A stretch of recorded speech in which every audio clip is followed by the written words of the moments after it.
झारखंड के निलंबित आईएएस पूजा सिंघल को एक और बड़ा झटका लगा है। एजुकेटिंग अथॉरिटी ने पूजा सिंघल को और उनके पति अभिषेक झा की 82 करोड़ 77 लाख की संपत्ति जब्त करने का आदेश दिया है।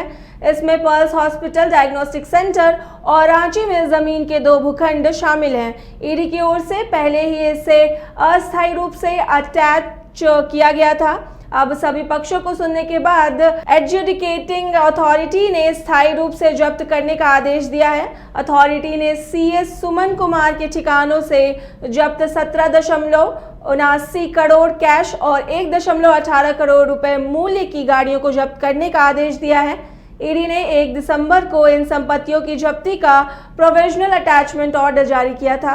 आरोपियों की ओर से इसे ईडी की अथॉरिटी में चुनौती दी गई, लेकिन अथॉरिटी ने ईडी की जब्ती आदेश को सही मानते हुए अब स्थायी तौर पर पूरी संपत्ति जब्त कर दी है।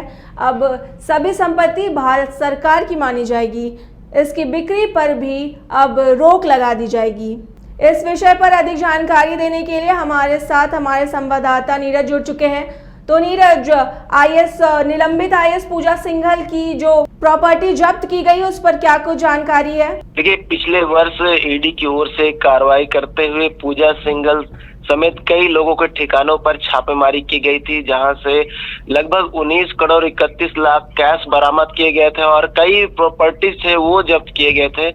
उसको लेकर जो है कई दिनों से उस न्यायाधिकरण में मामला चल रहा था और उसकी जो अटैच किया गया था ईडी की तरफ से जो संपत्ति, उसको अप्रूवल मिल गया है। अब ऐसे में जितने भी पूजा सिंघल से संबंधित जो प्रॉपर्टीज है, जिसमें बात कर लेंगे पल्स हॉस्पिटल जो है बरियातू रोड में, उसके साथ साथ एक और हॉस्पिटल के साथ साथ 2 भूखंड है, उसको भी अब जो है जब्त कर लिया जाएगा। लेकिन ये अभी स्पष्ट नहीं हो पाया है कि वो प्रॉपर्टी जो है वो राज्य सरकार चलाएगी या फिर ईडी यानी कि सेंट्रल गवर्नमेंट से चलेगी।